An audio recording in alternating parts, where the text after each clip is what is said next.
السلام علیکم۔ امید ہے آپ خیریت سے ہوں گے۔ اللہ تعالیٰ آپ کو بخیریت رکھے۔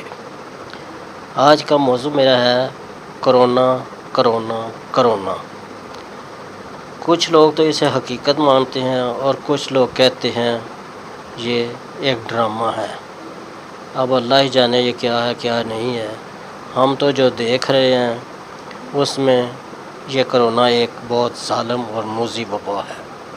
اس سے بہت سے لوگوں کا بہت سا نقصان ہو رہا ہے، لیکن ہمارے چند دوست وہ اسے ابھی بھی ڈرامہ کہہ رہے ہیں، جبکہ ہم اپنے سامنے اب لوگوں کو مرتا ہوا بھی دیکھ رہے ہیں، ان کو بیمار ہوتا ہوا بھی دیکھ رہے ہیں، لیکن پھر بھی ہم ماننے کو تیار نہیں ہیں۔ بازاروں میں جائیں تو اسی طرح رش ہوتا ہے۔ کوئی بندہ جو ہے وہ SOP پر عمل نہیں کرتا، کوئی بندہ ماسک نہیں لگاتا، کوئی بندہ اس کے لیے کوئی دوا دارو نہیں کرتا، کوئی احتیاطی تدابیر نہیں کرتا۔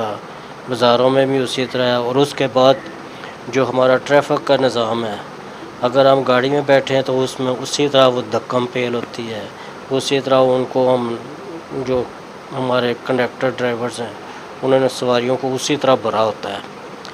اگر ہم اس کا خیال نہیں کریں گے تو یہ بیماری یہ وبا اتنی پھیل جائے گی کہ جو کہ کنٹرول سے باہر ہوگی۔ ابھی بھی ہمیں سوچنا چاہیے اور اس کے لیے ایک لاعمل اختیار کرنا چاہیے۔ کبھی بھی اس سے آنکھیں بند نہیں کرنی چاہیے۔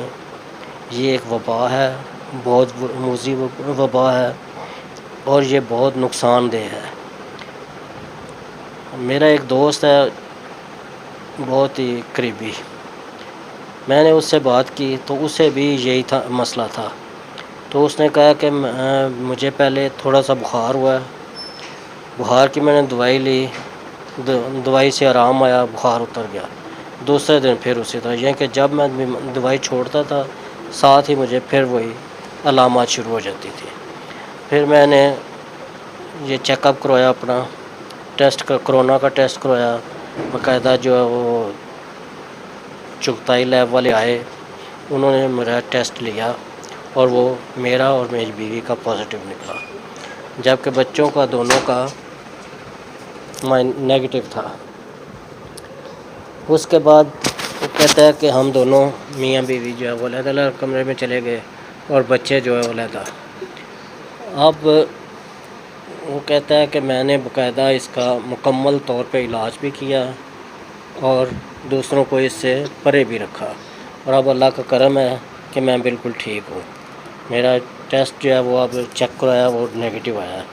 تو اس لیے جب ہم دیکھ رہے ہیں کہ ہمارے ارد گرد بیمار ہمیں مل رہے ہیں، تو پھر بھی اگر ہم یقین نہ کریں اور اس کے مطابق اس پر عمل نہ کریں تو پھر اللہ ہی حافظ ہے ہماری قوم کا۔ تو اس کے لیے میری ریکویسٹ ہے کہ اس پر اچھی طرح غور کریں اور SOPs پر مکمل طور پر پابندی سے عمل کریں۔ اللہ آپ کا حامی و ناصر ہو۔ اللہ حافظ۔